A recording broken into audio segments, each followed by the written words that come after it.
అందరికీ నమస్కారం అండి. మీకోసం ఒక మంచి కవిత చదివి వినిపిస్తాను. సగం చంద్రుడు. కవితా శీర్షిక సగం చంద్రుడు. ఆమె చెబుతూనే ఉంది సగం చంద్రుడిని అలా కవ్వించొద్దని.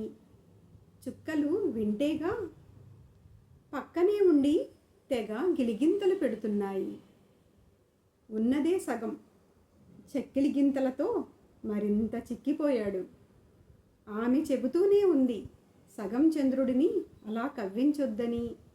చుక్కలు వింటేగా పక్కనే ఉండి తెగ గిలిగింతలు పెడుతున్నాయి. ఉన్నదే సగం, చెక్కిలి గింతలతో మరింత చిక్కిపోయాడు. ఎక్కడి నుంచి వచ్చాయో ఈ మాయదారి మబ్బులు, మా చిన్నుగాడి చిలిపి ఊహను చెరిపేశాయి.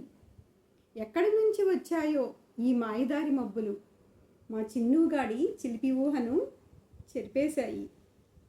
సగం చంద్రుడు అలిగినట్టున్నాడు, గిలిగింతలు లేక నక్షత్రాలు తోడురాక. వాన ధారలై కురిసింది, భూతాపాన్ని తీర్చేసింది.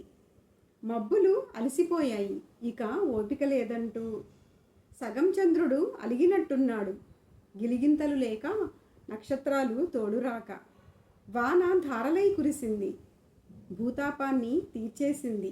మబ్బులు అలసిపోయాయి, ఇక ఓపిక లేదంటూ. ఏటి మేటల్లో వాగుల్లో సగం చంద్రుడు నవ్వుతూ.